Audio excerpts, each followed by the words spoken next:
all in the precious name of Jesus. आप सभी अच्छे होंगे ऐसे मैं प्रभु में विश्वास करती हूँ। आइए आज हम सीनियर्स का पार्ट नंबर 32 जिसका भाग 2 है देखने वाले हैं। मसीही कलीसिया का इतिहास, क्रिश्चियन चर्च हिस्ट्री। हम क्लास में जाने से पहले छोटा सा प्रार्थना करेंगे और क्लास को शुरू करेंगे। प्यारे यीशु मसीह, तेरा धन्यवाद करती हूँ कि तूने हम सबको इकट्ठा किया है। प्रभु आज तेरे चरणों में आते हैं और तुझसे प्रार्थना करते हैं, विनती करते हैं प्रभु कि तू हमसे बातें कर। प्रभु तेरा स्वर्गीय भेद हम में प्रकट कर प्रभु हम तुझे प्राप्त करे, हम तेरी ओर बढ़े, ऐसी तू कृपा कर प्रभु आत्मा से तुझे पहचानने के लिए, आत्मा से तेरा उद्देश्य जानने के लिए तू अगुवाई कर प्रभु तूने किस लिए चुना है, यह चुनावट भी समझने के लिए तू कृपा कर प्रभु मैं खुद को तेरे हाथों में सौंपती हूँ। मुझे भी लगने वाली सहायता तू कर। आगे का सारा समय पवित्र आत्मा के हाथों में हम देकर मांगती ये प्रार्थना प्रभु यीशु मसीह के मीठे और मधुर नाम से। पिता तो सुन और कबूल कर, आमीन। अब इस पाठ के लिए जो पठन भाग है वो प्रेरितों के काम उसका 1 अध्याय से 11 अध्याय तक मुझे लगता है कि आपने पढ़ा होगा। और इस पाठ के लिए जो याद करने के लिए वचन है वह पहला पत्रस उसका 2 अध्याय का 4 और 5, यह भी आपने याद कर लिया होगा। हम इस पाठ के लिए उद्देश्य देखेंगे तो हम देखेंगे कि कलीसिया क्या है और कलीसिया की निर्माण कैसे हुआ और कलीसिया का परमेश्वर से क्या उद्देश्य है। परमेश्वर ने कलीसिया क्यों बनाई है, उसके पीछे उसका क्या उद्देश्य है, यह भी हम देखने वाले हैं। तो हमने पिछली क्लास में देखा था कि किस तरह से कलीसिया मतलब क्या। कलीसिया जो है इक्लेसिया शब्द से आती है, जो ग्रीक का शब्द है। इक्लेसिया मतलब एक अलग, एक बुलाया हुआ समूह। तो हमने देखा कि किस तरह से प्रभु यीशु ने कलीसिया को बुलाया। हर एक छोटा सा समूह प्रभु यीशु ने किस तरह से बुलाया। तो उसके बाद हमने देखा कि कलीसिया का निर्माण कहाँ से हुआ। कलीसिया का निर्माण पेंटिकॉस्ट के दिन से हुआ, जब सभी शिष्यों को पवित्र आत्मा प्राप्त हुआ। पवित्र आत्मा की शक्ति से जब वे भर गए तब कलीसिया का निर्माण शुरू हुआ। फिर उसके बाद कलीसिया कैसे बढ़ी, तो पवित्र आत्मा की अगुवाई में ये सारा काम होने लगा और कलीसिया बढ़ने लगी। 120 लोगों से 3000 लोग, फिर 5000 लोग, और ऐसे करके बहुत सारे लोगों ने विश्वास किया। फिर हम देखते हैं कि कलीसिया की स्थिति क्या थी, कलीसिया में किस तरह से सब कुछ चल रहा था। तो हमने देखा कि कलीसिया में कोई नियम नहीं था, परंतु पवित्र आत्मा की अगुवाई में सब कुछ हो रहा था। और प्रेरित जो थे वह स्वामियों की तरह नहीं, परंतु चरवाहे की तरह हर एक से बर्ताव कर रहे थे, उनको संभालना, उनसे बातें करना, उन्हें आत्मा में बढ़ाना, यह सब कुछ वहां पर चालू था। तो हमने देखा कि किस तरह से कलीसिया का निर्माण हुआ और किस तरह से कलीसिया बढ़ी। अब आज हम इस पाठ में देखेंगे कि किस तरह से कलीसिया का विरोध होना शुरू हुआ। अगर हम देखें कलीसिया का विरोध किस तरह से हुआ, तो पहली बात हम देखते हैं कि शास्त्री और फरीसी जो थे वे पहले से यीशु मसीह के विरुद्ध थे। हमने यह देखा कि किस तरह से वह यीशु मसीह को स्वीकार नहीं किए। उन्होंने यीशु मसीह को पकड़वाया, उन्होंने यीशु मसीह को सूली पर चढ़ा दिया, और तो और वह मरने के बाद उसे कब्र में रखा और बड़ा पत्थर उसके कब्र के मुंह पर रखा और उसे मोहर लगाकर सैनिक भी तैनात कर दिए ताकि वह फिर से उठे नहीं। तो इस तरह से हम देखते हैं कि कितना विरोध शास्त्री और फरीसी लोगों के मन में था। तो अब जब कलीसिया बन रही है, कलीसिया बढ़ रही है, तो कलीसिया, यीशु मसीह की कलीसिया, इस नाम से उन्हें घृणा होने लगी और इस वजह से उनमें ईर्ष्या बढ़ने लगी। तब शैतान ने उन्हें हाथ में ले लिया और शैतान उन्हें इस्तेमाल करने लगा। तो इस घृणा से भरकर उन्होंने क्या किया, वे जाकर रोमी सरकार से मिल गए और इन दोनों ने कलीसिया को किस तरह से नाश और घात करना है इस बारे में योजना करना शुरू कर दिया। फिर उन्होंने कलीसिया को सताना शुरू कर दिया। कलीसिया के विरुद्ध वे हो गए, शिष्यों के और जो जो लोग मसीह पर विश्वास करके आ रहे थे उन सब के विरुद्ध ये लोग हो गए। और तो और मसीह का प्रचार, सुसमाचार का प्रचार करने के लिए भी इन्होंने रुकावट लानी शुरू कर दी। और उन्होंने बहुत सी अलग अलग तरीकों से उन्होंने कलीसिया को सतावट करना शुरू कर दिया। कई लोगों को तो जेल में डाल दिया, कई लोगों को मारा, पीटा, पत्थरवाह भी किए। तो इस तरह से कलीसिया का विरोध वहां पर शुरू हुआ। हम देख सकते हैं कि शैतान उन्हें इस्तेमाल कर रहा था यीशु मसीह के कलीसिया के विरुद्ध। उसका यही मकसद था कि कलीसिया नहीं बढ़े, परंतु परमेश्वर ने क्या किया, अपनी कलीसिया को वह हर रोज नई सामर्थ्य से, नई शक्ति से वह भरता था, जिस वजह से कलीसिया में प्रेरित लोग और अन्य शिष्य अलग अलग अन्य चमत्कार चिन्ह करने लगे, और जिस वजह से बहुत सारे लोगों में विश्वास आने लगा। और शैतान जो रुकावट डाल रहा था वह नहीं, परंतु प्रभु का काम और तेजी से ज्यादा बढ़ने लगा। तो हम देखते हैं कि इन विरोधियों में एक विरोधी ऐसा था जो बहुत ही घृणा करता था यीशु मसीह से। उसका नाम है शौल।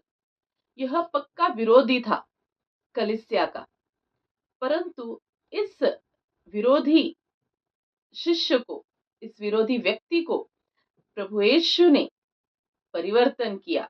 प्रभु यीशु ने खुद अपने आप को उसको प्रकट किया और उसको अपना शिष्य बनाया।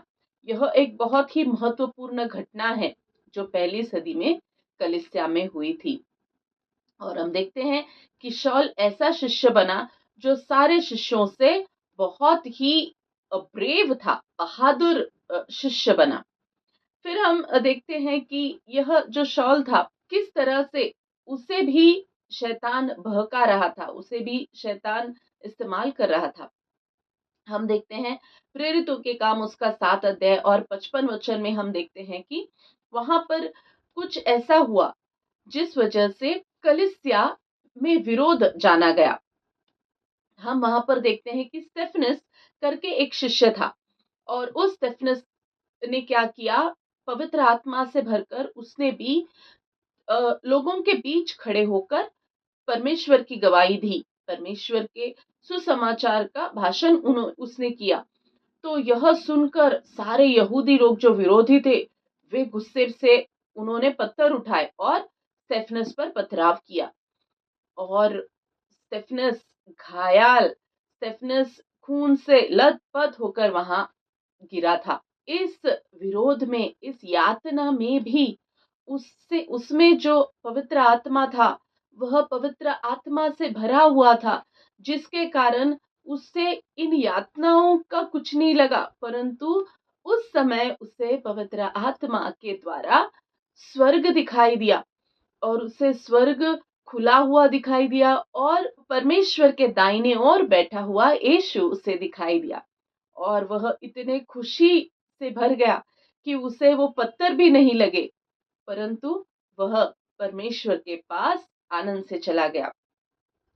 यह हम देखते हैं कि किस तरह से शिष्य अलग अलग यातनाओं से गुजर रहे थे, परंतु पवित्र आत्मा उन्हें सहायता कर रहा था। और भी हम देखते हैं कि इब्री के खत में उसका 11 अध्याय और 36 से 38 वचनों तक, यहाँ पर हम देख सकते हैं कि किस तरह से अलग अलग विपत्तियों का सामना शिष्यों को, कलीसिया को करना पड़ा। यहाँ पर हम देखते हैं कि कोड़े खाने पड़े, उन्हें बांधा जाने लगा, बांध कर रखते थे, कैद में उन्हें देते थे, और पथराव किए गए थे, और आरे से चीरे गए थे, उनकी परीक्षा की गई, तलवार से मारे गए, कंगालों में गिने गए, क्लेशों में उनको रखा गया, दुख भोगते हुए भेड़ों और बकरियों की तरह खाले ओढ़े और इधर उधर मारे मारे फिरे। तो यह सब कुछ कलीसिया पर हो रहा था। कलीसिया ने बहुत सी यातनाओं का सामना किया, परंतु वे यातना उन्हें कुछ भी नहीं लगी, क्योंकि पवित्र आत्मा उन्हें शक्ति दे रहा था। तो इस तरह से हम देखते हैं पवित्र आत्मा से भरकर वे सारे चल रहे थे, परंतु प्रभु का काम रुका नहीं। प्रभु का सुसमाचार हो रहा था और बहुत सारे लोग मसीह पर विश्वास करते हुए कलीसिया में एक हो रहे थे। यहाँ पर अगर हम देखेंगे तो स्टेफनस किस वजह से स्टेफनस ने वहां पर हार नहीं मानी, क्योंकि उसे प्रभु यीशु से प्यार था और इस प्यार की वजह से ही वह खड़ा रहा। उसने मृत्यु को भी हरा दिया। मृत्यु से वह डरा नहीं, परंतु मृत्यु पर जय पाई। इस तरह से हम देखते हैं कि प्रभु के प्यार से भरकर करेंगे तो ही विश्वास आता है और दृढ़ता आती है। कलीसिया तितर बितर हो गई और जहां कहीं भी कलीसिया के लोग गए वहां पर उन्होंने सुसमाचार किया, और जिस वजह से बहुत से लोग मसीह के प्यार से भरकर कलीसिया में एक होने लगे। और तब एक अंतुकिया नाम का एक शहर था कि जिसमें भी शिष्य गए और उन्होंने वहां पर भी प्रभु की घोषणा की। तो उस शहर में कोई विरोधी था तो कोई मसीह के साथ का था। तो जो मसीह के साथ थे उन्होंने मसीह पर विश्वास किया और वे कलीसिया में आ गए, परंतु जो लोग विरोधी थे उन्होंने क्या किया, उन्होंने इन लोगों को देखा कि ये लोग यीशु मसीह का प्रचार कर रहे हैं और यीशु मसीह के अनुसार चल रहे हैं। तो तब अंतुकिया के वो लोग जो थे उन्होंने इन विश्वासियों को, इन शिष्यों को उन्होंने अपमानित तौर पर उन्हें मसीही ठहरा दिया। मसीही कहा मतलब मसीह का अनुकरण करने वाले। तो अंतुकिया में ही कलीसिया के लोगों को मसीही नाम दिया गया। इंग्लिश में कहते हैं क्रिश्चियंस, फॉलोवर ऑफ क्राइस्ट। तो इस वजह से क्रिश्चियंस नाम आया, मसीही नाम वहां पर अंतुकिया में पहली बार घोषित हुआ। इसके बारे में प्रेरितों की किताब 11 अध्याय उसका 26 वचन आप पढ़ सकते हैं। सभी कलीसिया के जो लोग थे जहां कहीं भी वे गए वहां पर उन्होंने एक मन से, एक निष्ठा से काम किया। सभी कलीसिया के अनेक अनेक प्रकार के विरोध, अनेक प्रकार की तंगी, मुसीबत, विपत्तियां, चुनौतियां होते हुए भी वे सारे लोग प्रभु में स्थिर रहे। चाहे दुख आए, कष्ट आए, चाहे कोई भी परिस्थिति आए, परंतु उन विश्वासियों ने हार नहीं मानी और वे कलीसिया की सेवा करने में जुट गए और सुसमाचार का काम एक बहुत ही उद्देश्य पूर्वक कर रहे थे कि हमारी एक जिम्मेदारी है करके वे वो काम कर रहे थे। चाहे उस काम में हमें अपना प्राण भी त्यागना पड़े तो भी वे तैयार थे। उस आस्था से, उस बोझ से वे काम करने लगे। वे एक साथ रहकर प्रभु के वचनों में दृढ़ होने लगे और वे आपस में प्यार से रहने लगे। उनके बीच प्रभु का प्यार इतना बढ़ गया कि उनमें जो प्रेम और एकता थी, यह देखकर बहुत से लोगों को आश्चर्य होने लगा। वे आश्चर्यचकित हो गए कि ये लोग कितने प्यार से रह रहे हैं। इनमें कोई ऊंचा नहीं, कोई नीचा नहीं, इनमें कोई विरोध नहीं, इनमें कोई घृणा नहीं, क्योंकि ये सारे एक दूसरे से बहुत प्यार कर रहे हैं। क्योंकि ये सभी लोग खुद को यीशु का अनुयायी कहते थे। इस वजह से बहुत से लोग आश्चर्यचकित हो गए और इनका यह निस्वार्थ प्रेम देखकर बहुत से लोग आकर्षित हो गए और वे भी मसीह में, मसीह के प्यार में एक होने के लिए उनके पास आने लगे। तो यह गवाही जो है पूरे जहां जहां वे जाते थे वहां पर यह गवाही सब लोग देते थे कि ये जो मसीह की कलीसिया है वो बहुत प्यार से रहने वाले लोग हैं। किसी का विरुद्ध नहीं, किसी से घृणा नहीं। जैसे यीशु ने कहा, जैसे यीशु प्यार करता था उसी तरह ये भी कलीसिया के लोग उसी तरह एक दूसरे को प्यार से देखते हैं, प्यार करते हैं और प्यार से बर्ताव करते हैं। तो यह देखकर बहुत से सभ्य जाति के लोग भी कलीसिया में आना शुरू कर दिए। फिर हम आगे देखते हैं उस बहादुर शिष्य के बारे में। कौन था यह बहादुर शिष्य? यह बहादुर शिष्य था शाऊल, जिसे खुद प्रभु यीशु ने खुद को प्रकट किया, बदल दिया। तो हम देखते हैं कि यह जो है यह शाऊल है। शाऊल जो है यह तारसुस का शाऊल है। शाऊल बोलने से कलीसिया को पता था कि यह पक्का कलीसिया का विरोधी है, क्योंकि उसके मन में यह था कि ये सारे लोग परमेश्वर के विरुद्ध ही हैं, यहूदी धर्म के विरुद्ध है। इस तरह से उसके मन में बहुत सी ईसाई लोगों के प्रति, मसीही लोगों के प्रति घृणा निर्माण हुई थी, और जिस वजह से वह बहुत ही क्रोध से भर गया था। और हम देख सकते हैं कि जब स्टेफनस पर पथराव किया जा रहा था, जो लोग पत्थर फेंक कर मार रहे थे स्टेफनस को, तो जो पत्थर फेंकने वाले थे उनके वस्त्र यह शाऊल संभाल रहा था। तो हम देखते हैं कि इसके मन में कितनी घृणा थी कि तुम लोग मार रहे हो तो मारो, इस तरह से उसका मन हो गया था। हम देखते हैं कि उस घृणा से भरकर शाऊल ने क्या किया, शाऊल महायाजकों के पास गया और उन लोगों से कहा कि मुझे इजाजत दो, मुझे चिट्ठियां लिख कर दो कि मैं जहां जहां भी इन कलीसिया को देखूं, इन मसीही लोगों को देखूं, तो उन्हें पकड़ कर लेके आऊं और यरूशलेम के जेल में डाल दूं, बंदी गृह में डाल दूं। इस तरह से मुझे चिट्ठियां दो। तो वह महायाजकों के पास जाकर उसने उनके विरुद्ध चिट्ठियां ले ली। और यह बहुत ही ज्ञानी व्यक्ति था। इसने गमलीएल के पास जाकर शिक्षण लिया था, पूरा पुराना नियम उसने सीखा था। उसके मन में परमेश्वर के प्रति बहुत प्यार था। वह परमेश्वर के सारे नियम बहुत ही कठोरता से पालन करता था। इसलिए अगर हम व्यवस्था की तरफ से देखें तो वह व्यवस्था की तरफ से निर्दोष, निष्कलंक ऐसा व्यक्ति शाऊल था।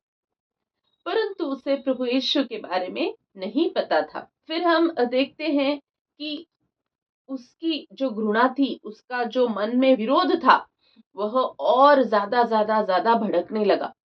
और उसने क्या किया, उसने ठान लिया कि मैं अब इन लोगों को सताऊंगा। तो उसने बहुत सी सतावट शुरू की।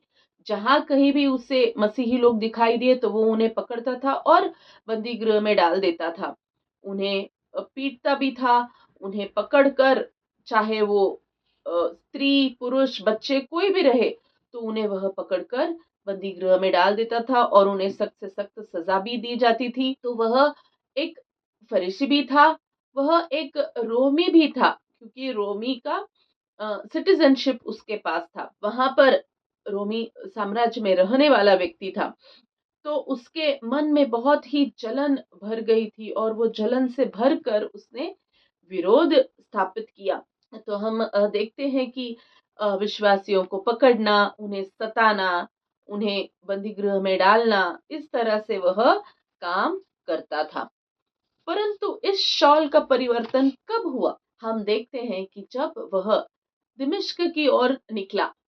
अब उसका उद्देश्य यही था कि वहां जाकर जो भी मसीही लोग हैं उनको पकड़ना और उनको यरूशलेम में ले आकर बंदी गृह में डाल देना और उन्हें उनके लिए शिक्षा को ठहराना। इस तरह से उसने बहुत ही ईर्ष्या से, घृणा से भरकर वह अपने साथियों के साथ वह दिमिश्क की ओर निकला। आधे रास्ते तक जाने के बाद क्या हुआ, तब उसे एक आवाज आई, शाऊल शाऊल, तू मुझे क्यों सताता है? तब शाऊल बहुत डर गया और शाऊल ने पूछा, तू कौन है? उसे दोबारा आवाज आई कि मैं यीशु मसीह हूँ जिसे तू सताता है। प्रकाश उसके सामने दिखाई दिया, एक बड़ी ज्योति चमकी जिसके कारण वह अंधा हो गया। उसे वापस आवाज आई कि तू नगर में जाकर रह, वहां पर मैं तुझे आगे क्या करना है बताऊंगा। तो इस तरह से वे सारे दिमिश्क में आ गए। उसे तो कुछ दिखाई नहीं दे रहा था, तो उसके सेवक उसे दिमिश्क में लेके आए। तो परमेश्वर ने हनन्याह को भी, जो प्रभु का दास था, उसे वहां पर उसके पास भेजा। तो हम देख सकते हैं कि पौलुस, जो शाऊल था, वह पौलुस हो गया।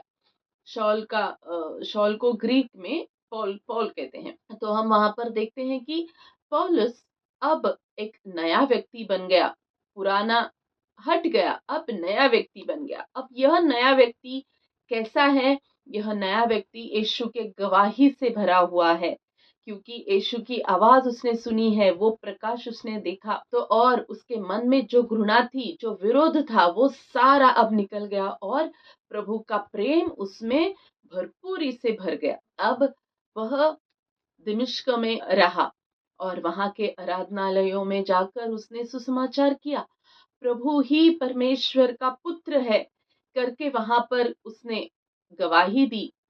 और उसने बहुत यहूदियों को भी वचन से और उसकी गवाही बताकर उन्हें उनके मुंह बंद कर दिए, जिस वजह से यहूदियों को और रोमी सरकार को बहुत ही डर लगने लगा कि इस पौलुस के गवाही को सुनकर बहुत सारे लोग मसीह पर विश्वास करने लगे और प्रभु का सुसमाचार फैलने लगा।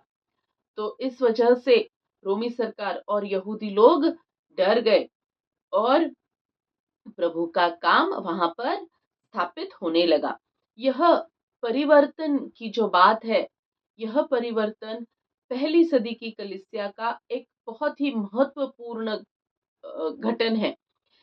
ये जो कलीसिया में महत्वपूर्ण घटनाएं हुई है, उनमें से एक यह शाऊल का परिवर्तन बहुत ही महत्वपूर्ण घटना है। इसके बारे में आप लोग प्रेरितों के काम उसका 9 अध्याय 1 से 30 वचनों में पढ़ सकते हैं। पौलुस जो है वह गवाही देता था और उस गवाही को देखकर सारे यहूदी लोगों के मुंह बंद होते थे। इसके बारे में अगर आप वचन पढ़ोगे तो प्रेरितों के काम उसका 9 अध्याय और 23 वचन में आप पढ़ सकते हो कि किस तरह से पौलुस प्रभु की गवाही आत्मा के द्वारा प्रभु के प्यार से भरकर वह देता था। पौलुस बहुत ही विद्वान व्यक्ति था और तो और वह रोमी नागरिक था, तो उसके पास रोम का नागरिकत्व था, इसलिए वह अनेक जगहों पर जा सकता था, यात्रा कर सकता था और वह यात्रा करते हुए बहुत सी जगहों पर जाकर उसने प्रभु का सुसमाचार किया और बहुत से लोगों को मसीही से पहचान करवाई। फिर हम देखते हैं कि पौलुस सदैव सुसमाचार का मन धारण करता था, जिसके बारे में हम पढ़ सकते हैं रोमियो की पुस्तक उसका 1 अध्याय और 16 वचन में। मैं पढ़ती हूँ, क्योंकि मैं सुसमाचार से नहीं लजाता, इसलिए कि वह हर एक विश्वास करने वाले के लिए, पहले तो यहूदी फिर यूनानी के लिए उद्धार के निमित्त परमेश्वर का सामर्थ्य है। तो यह पौलुस की गवाही थी। पौलुस कभी भी सुसमाचार से लजाता नहीं था, परंतु वह प्रभु यीशु के प्यार से भरकर सुसमाचार बताता था और निडरता से बताता था, जिस वजह से उसने बहुत से महायाजकों को भी बताया और राजा अग्रिपा को भी बताया और रोमी सम्राट को भी उसने जाकर बताया। वो डरा नहीं, परंतु प्रभु यीशु के प्यार से, दृढ़ता से वह जाकर उसने उन लोगों को भी सुसमाचार बताया। हम देख सकते हैं कि पौलुस के मन में जो बोझ था कि किसी भी व्यक्ति को प्रभु का सुसमाचार बताए, तो जब पौलुस पकड़ा जाता और उसे बंदी गृह में डाल देते, तो वहां पर भी उसके जो साथी कैदी थे, उन्हें भी वह सुसमाचार बताता था। तो जब वह बाहर किसी देश में रहता था, यूनानी प्रदेशों में वह घूमता था, तो वहां विद्वान रहे या सामान्य व्यक्ति रहे, किसी को भी वह सुसमाचार बताता ही था। और जिस वजह से वह और प्रभु के प्यार में बढ़ता गया, प्रभु के प्यार से भरकर उसने प्रचार करना जारी रखा, वह किसी से डरा नहीं। हम देख सकते हैं कि जो नया नियम है, नए नियम में 27 पुस्तकें हैं, तो उनमें से 14 किताबें जो है वह पौलुस ने ही लिखी हुई है। तो पवित्र आत्मा पौलुस को हर जगह पर इस्तेमाल करता था, क्योंकि उसके मन में वह बोझ था जो बोझ यीशु मसीह में था, वही बोझ पौलुस में भी है। और हमें भी इससे सीखना चाहिए कि हमें भी यह बोझ होना चाहिए कि हमें भी सबको सुसमाचार बताना चाहिए। पौलुस जो है, पुराना जीवन छोड़कर एक नया जीवन उसने अपनाया और प्रभु के प्यार से वह भरकर उसने प्रभु की सेवकाई की और सच्ची अ, खुशी जो उसे थी, वह दूसरों को मदद करने में, दूसरों की सेवा करने में और परमेश्वर की इच्छा पूरी करने में ही उसकी खुशी थी। यदि हम प्रेरितों की पुस्तक पढ़ें और कुछ पत्रियां पढ़ें, तो हमें समझ में आता है और हम उसे ध्यान से पढ़ें तो हमें बहुत ही अच्छी तरह से समझ में आएगा कि विश्वास के सिद्धांत क्या है, विश्वास की शिक्षाएं क्या है।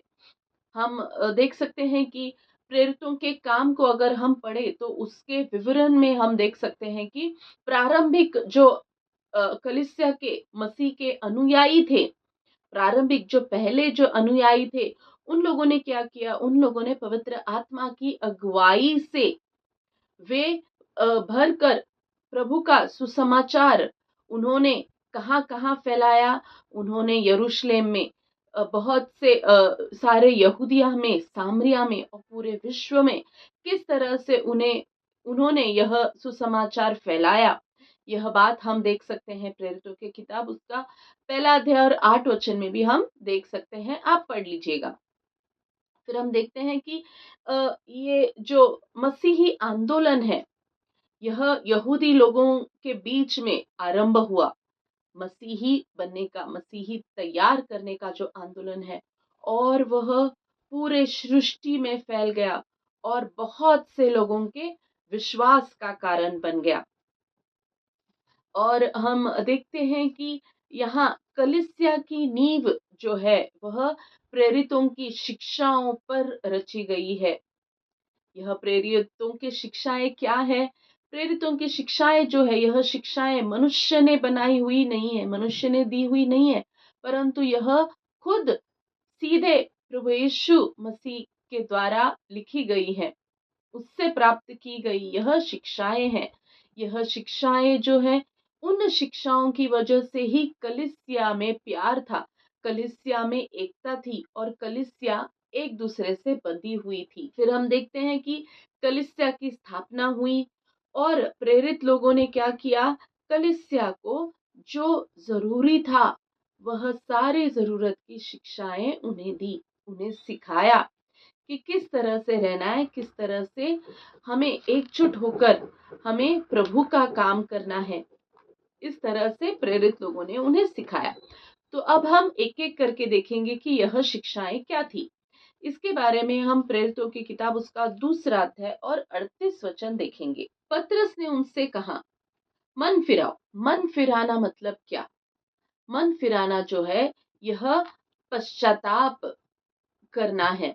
मतलब पुरानी बातों से मन निकालकर खुद से, अपने आप से, जगत से, संसार से, सारी बातों से मन निकालकर प्रभु की ओर मन लगाना, यह मन फिराव है।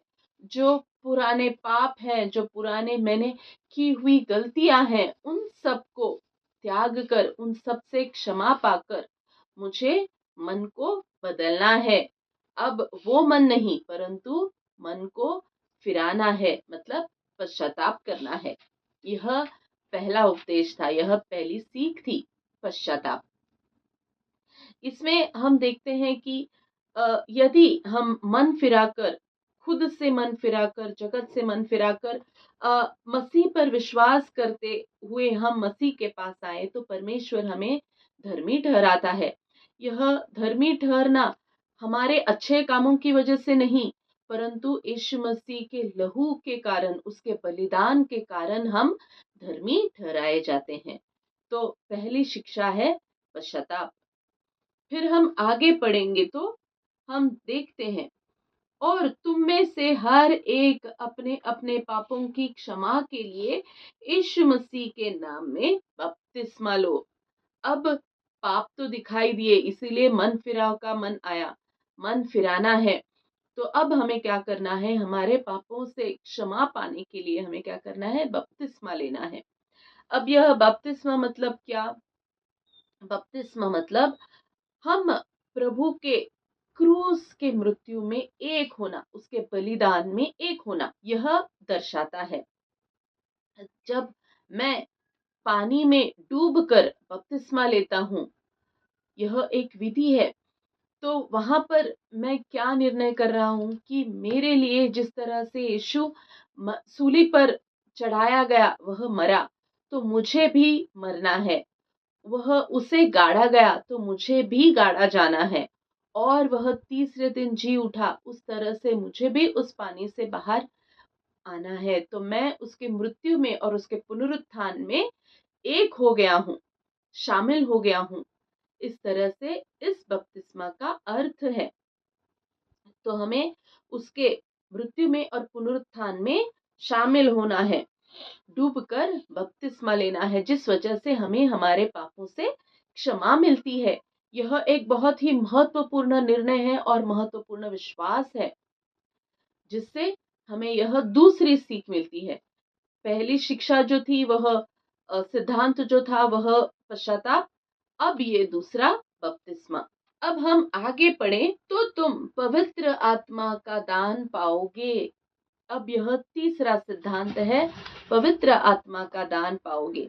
अगर हम यीशु मसीह के साथ एक हो जाते हैं, उसके मृत्यु में, उसके पुनरुत्थान में एक हो जाते हैं, तो पवित्र आत्मा का उपहार हमें मिलता है। यह प्रभु से ही, यह परमेश्वर से ही हमें मिलता है, यह मनुष्य से नहीं मिलता। तो यह तीसरी सीख। तो हम इसमें देखते हैं कि पवित्र आत्मा जो है, हमें चलाता है। अब से हम नहीं चलते हैं, परंतु प्रभु की इच्छा हमें बताने वाला यह आत्मा है।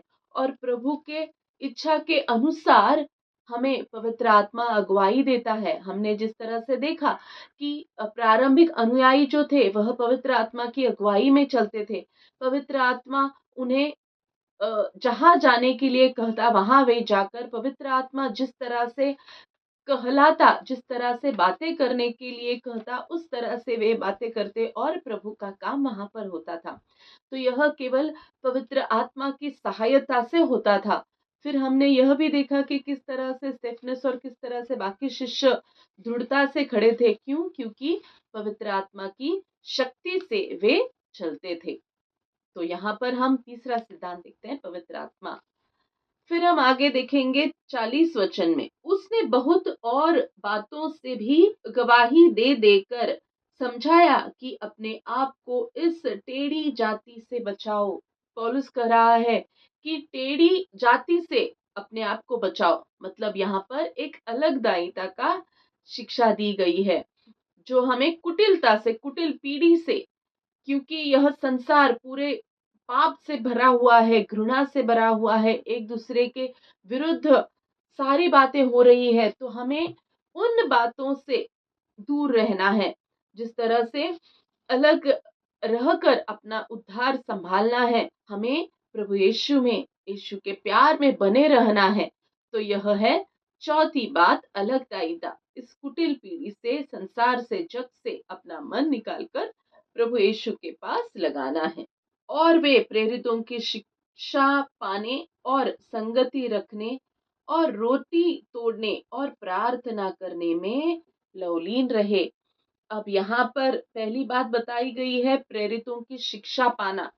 हाँ, हम देखते हैं कि कितना जरूरी है कि हम अधीनता में रहे। वहां पर सारे लोग जो है, वह प्रेरितों के अधीन थे।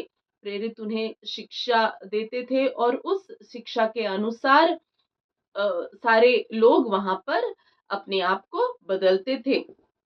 तो यह शिक्षा भी जो है प्रभु यीशु से प्राप्त की है। तो उन्हें भी, उन प्रेरितों को भी पवित्र आत्मा से ही अगुवाई मिलती थी, शिक्षा के लिए, वचनों के लिए, संदेश के लिए।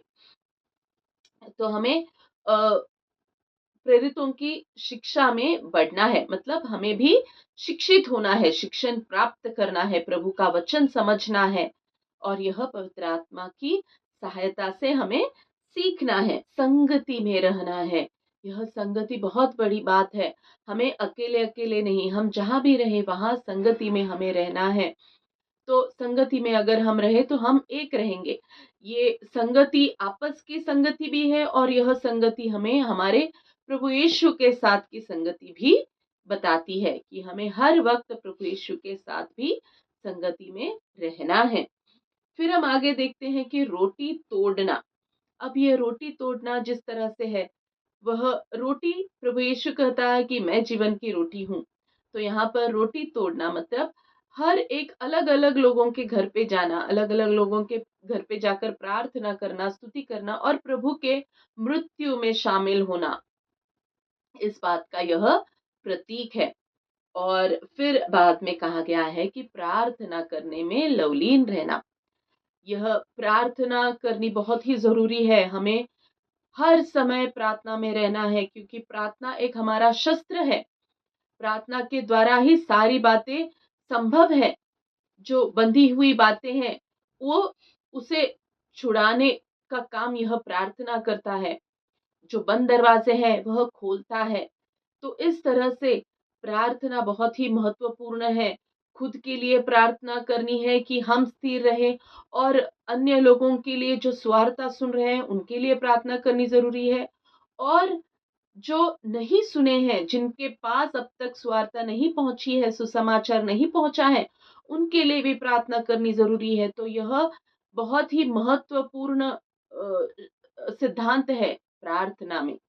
इस तरह से हम देखते हैं कि प्रेरित लोगों की जो शिक्षाएँ हैं, जिस पर यह कलीसिया स्थिर है, कलीसिया की नींव है और इस कलीसिया का, इस शिक्षाओं का केंद्र बिंदु जो है वह यीशु मसीह का सुसमाचार है। तो हमें यह बात नहीं भूलनी चाहिए। हमें भी कलीसिया बनकर एक निर्णयात्मक रूप से हमें कलीसिया में एक रहना चाहिए। कलीसिया के सारे शिक्षाओं को पालन करते हुए, शिक्षाओं के अधीन रहते हुए हमें अपना जीवन बिताना है। वे सारे मसीही लोग प्रभु के विश्वास में और प्रभु के वचनों पर स्थिर थे। उनमें वह एक आत्मीयता थी, उनमें एक बोझ था कि हम भी आगे बढ़े, आगे बढ़कर यह सुसमाचार बताएं और वह बताते-बताते आगे बढ़े। और उन्हें यह एक ज़िम्मेदारी लगी कि जिस तरह से मुझे उद्धार मिला, उस तरह से मैं भी कई लोगों को उद्धार में लेकर आऊँ। प्रभु की पहचान उन्हें मैं दिलाऊँ। इस तरह से उन्हें वह एक ज़िम्मेदारी लगती थी और वह ज़िम्मेदार व्यक्ति बनकर उन्होंने वह काम किया, कलीसिया की बढ़ोतरी की। और हम देखते हैं कि वे प्रभु के प्यार से और प्रभु की आशा से पूरी तरह से भरे हुए थे कि जिस कारण वे अपने आप को भी तज कर दिया, उन्होंने अपने आप को भी वह भूल गए और प्रभु का काम करने में लवलीन रह गए। प्रभु के सुसमाचार का प्रचार करने में, प्रभु की कलीसिया की सेवा करने में वे एक मन से जुट गए और इस तरह से कलीसिया बढ़ती गई। और यही कलीसिया की विशेषता थी कि सारे मसीही लोग एक साथ आकर इन प्रेरितों की शिक्षाओं में बने रहे, बढ़े और एक साथ एकजुट, एक मिलकर वह रहते रहे। हम देख सकते हैं कि अगर हमने परीक्षण किया तो आज भी हम जो कलीसिया हैं, हम भी इसी सिद्धांतों पर, इन्हीं शिक्षाओं पर चल रहे हैं। तो हमें भी आज क्या करना चाहिए? हमें भी ये एक-एक सिद्धांत हमारे जीवन में हमें ले आना चाहिए और इन सिद्धांतों की तरह हमें चलना चाहिए। वह भी पवित्र आत्मा की अगुवाई में चलना चाहिए।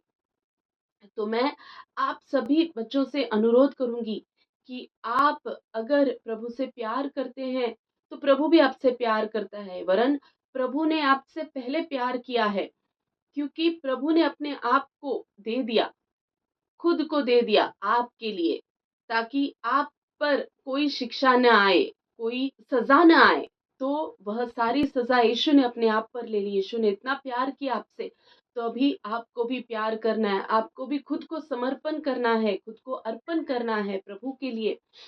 और आप भी बपतिस्मा लेकर प्रभु की कलीसिया में एक होना है।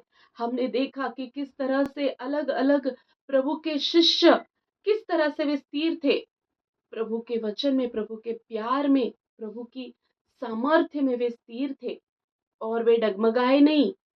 इन लोगों को देखकर हमें भी लगता है ना कि हम भी यीशु मसीह के लिए खड़ा होना चाहिए, हम भी यीशु मसीह के लिए तैयार होना चाहिए, क्योंकि अब तक भी 2000 साल से यह कलीसिया शुरू शुरू हुई, लेकिन अब भी यह कलीसिया पूरी नहीं हुई है, अब भी बहुत काम बाकी है।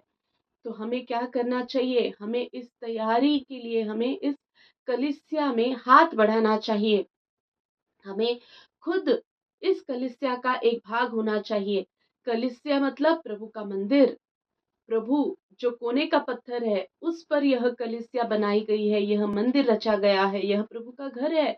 तो हमें भी एक जीवित पत्थर होकर इसमें एकजुट होना है। तो हमें क्या करना है? हमें भी पश्चाताप करना है और हमें प्रभु में बपतिस्मा लेकर एक होना है, स्थिर हो रहना है। चाहे हम पर कोई भी विपत्तियां आए, परेशानियां आए, तो भी हमें नहीं डगमगाना है। जब तक हम प्रभु के प्यार में एक नहीं हो जाते, प्रभु की महिमा नहीं कर सकते, प्रभु के विश्वास में नहीं बढ़ सकते, तो हमें अब क्या करना है? प्रभु में एक होना है। प्रभु का धन्यवाद करती हूँ बच्चों मैं कि प्रभु अपने कलीसिया का भेद आपके सामने खोल रहा है। प्रभु से मैं विनती करती हूँ कि आपके हृदयों में भी यह चमके, प्रभु का प्यार चमके, कि अगर हम प्रभु में एक हैं तो ही हम उद्धार पा सकते हैं, प्रभु के पास जा सकते हैं। लेकिन अगर हम प्रभु में आने से डर रहे हैं, अभी भी हम इस जगत में हैं, अभी भी हम संसार के हैं, अभी भी हम खुद के हैं, तो वह भयानक चित्र रहेगा। हम प्रभु में सदा के लिए जीवित नहीं रह सकते। तो हमें वे सारी बातें छोड़कर, मन फिराकर प्रभु में एक होना है, अपने पापों की क्षमा के लिए बपतिस्मा लेना है और आगे पवित्र आत्मा से भरना है, पवित्र आत्मा के लिए तैयार होना है और पवित्र आत्मा की अगुवाई में हमें प्रभु का काम करना है। फिर हमें प्रेरितों के शिक्षण में बढ़ना है, प्रार्थना में बढ़ना है, रोटी तोड़ने में आगे आना है। सारी बातों में हमें प्रभु को महिमा देनी है। हमारा जीवन अब हमारा नहीं, प्रभु का है। तो प्रभु इस जीवन को इस्तेमाल करें। तो हमें भी आगे आना है बच्चों। जैसे हम देखते हैं कि कई सैनिक हैं जो अपनी जान की परवाह किए बगैर देश के लिए लड़ते हैं, देश के लिए अपनी जान देते हैं। यह तो केवल एक देश है, परंतु हम प्रभु के सैनिक हैं। हमें प्रभु के लिए जान देनी है, प्रभु का काम करना है, प्रभु की कलीसिया को तैयार करना है। उस तैयारी में प्रभु का हाथ बढ़ाना है। प्रभु को धन्यवाद करती हूँ कि प्रभु ने हम सबसे बातें की और हम इस पाठ को यहाँ पर एक छोटा प्रार्थना करके पाठ को समाप्त करेंगे। प्यारे प्रभु यीशु मसीह, तेरा धन्यवाद करती हूँ प्रभु। तू सच में एक महान प्रभु है। प्रभु, जिस तरह से पहली कलीसिया में, पहली सदी की कलीसिया में जिस तरह से एक जलन थी, एक तेरा मन था जो तुझसे प्यार करने वाला और तेरे प्यार के लिए कुछ भी करे, यह मन जो पहली कलीसिया में था, वही मन प्रभु आज हम सबको दे प्रभु, कि तेरे कलीसिया के लिए, तेरे लिए हम जान की बाजी लगाकर हम काम करें। ऐसा तू प्रभु हम सब में होने दे प्रभु। इन बच्चों को तेरे हाथों में देती हूँ प्रभु। इन बच्चों के मन को तू खोल दे प्रभु। इस जगत की बातें, इस संसार की बातें, इन सब का अंत है। पढ़ाई करे, काम करे, इन सब का अंत है प्रभु। ये अनंत काल के लिए नहीं है, परंतु तेरा प्यार अनंत काल के लिए है, तेरा उद्धार अनंत काल के लिए है, तेरे साथ रहना है प्रभु अनंत काल के लिए। यह बातें इन प्रभु युवा बच्चों में चमकने के लिए तू सहायता कर प्रभु। प्रभु, इन सबको तेरे हाथों में सौंपती हूँ प्रभु। ये भी कलीसिया का एक भाग बने, ऐसी तो कृपा कर प्रभु। तेरे प्यार में, तेरे स्वरूप में इनको भी बढ़ा प्रभु। तूने मुझे भी सहायता की है, हम सबसे तूने बात की है, इसलिए तेरा धन्यवाद करती हूँ प्रभु। प्रभु, हम सबको आत्मिक आशीर्वाद देकर हमें आशीषित कर प्रभु। आगे का सारा समय मैं तेरे हाथों में सौंप कर मांगती है प्रार्थना प्रभु यीशु मसीह के मीठे मधुर नाम से। पिता तो सुन और कबूल कर।